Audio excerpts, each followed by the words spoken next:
북한산 백운대 위 정상에서 경련 발작하고 119 헬리콥터로 구조되기 노원 주공 5단지에서 카이런이 나를 덮치려고 했으나 보도블록에 넘어져 살아난 길 고속도로에서 졸다가 가드레일 긁은 일 뇌출혈 6번에도 여전히 살아남은 일 이런 불안불안한 사건들 여러분 이게 다 제가 혼자 겪은 일이라니까요. 무용담이 아니라 경련 발작과 뇌출혈 후유증이 얼마나 위험한지 그리고 그보다 먼저 안전불감증이 얼마나 위험한지 알려드리고자 흑역사를 공개합니다.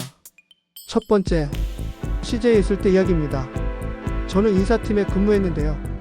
멤버십 트레이닝으로 북한산을 올라가자라는 이야기가 나왔어요. 이것저것 다 준비해서 북한산 백운대로 올라갔습니다. 그런데 정상에 올라가자마자 현기증이 일어났습니다. 백운대 위는 조금 평평한 것으로 기억하는데요. 바로 거기서 몸에 신호가 오기 시작했습니다. 오른쪽이 마비가 일어나면서 정상에서 경련 발작을 했습니다.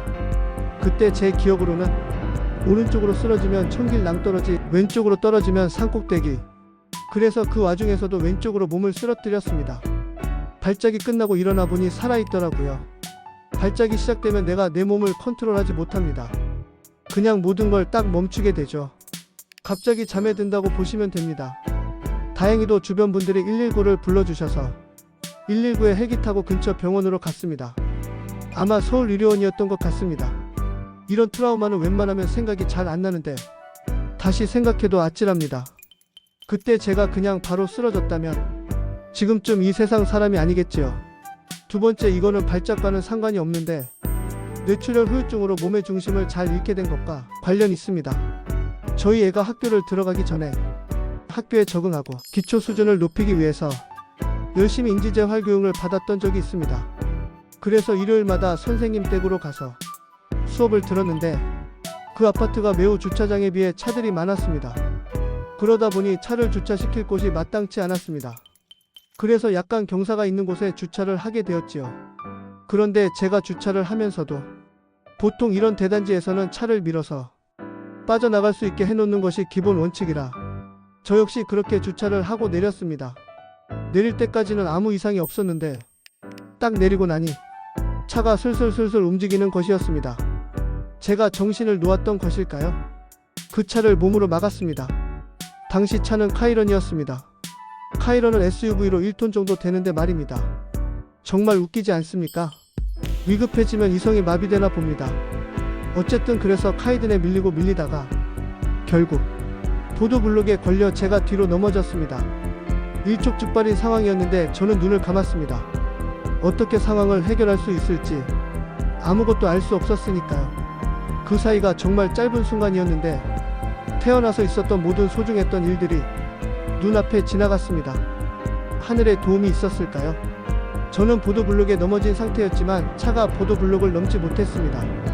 보도블록을 박은 제 차는 튕겨져서 앞으로 다시 갔다가 경사 때문에 다시 보도블록 방향에 누워있던 저에게로 다가오고 있었습니다. 뒤로 넘어진 상태에서 몸이 모두 보도블록 위로 올라온 상황이었기에 이번에는 그 큰 차가 제 쪽으로 오는 것을 보고 있을 수밖에 없었어요. 다행히 이번에는 차가 보도블록에 걸려서 멈췄습니다.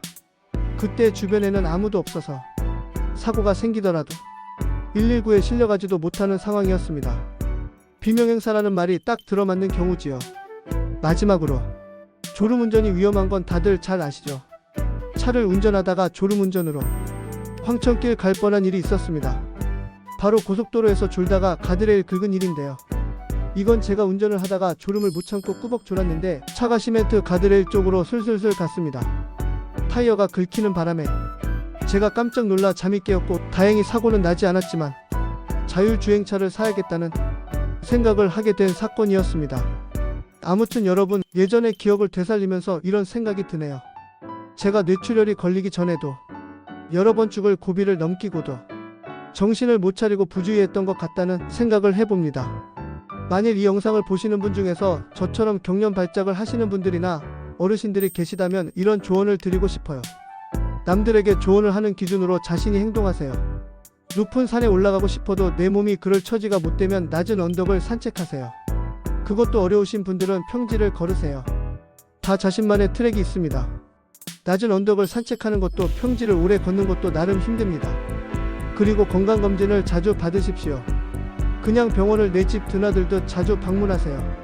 생각보다 몸이 갑자기 안 좋아지는 경우가 많습니다. 처방한 약과 건강보조식품 꼭 챙기시고요. 술, 담배 등 몸에 안 좋은 생활 습관은 이젠 버리세요. 나만 고생하는 것이 아니라 가족까지 같이 고생시킵니다. 자식을 아빠, 엄마 없는 아이로 만들고 싶진 않으시잖아요? 그리고 항상 충분히 주무셔서 몸 상태가 최상의 상태로 유지되시길 바랍니다. 마지막으로 남들과 비교하지 마세요. 내가 남의 인생을 사는 거 아니니까요. 매사 안전한 방향으로 선택을 하시길 바랍니다. 오늘 이야기 들어주셔서 감사합니다.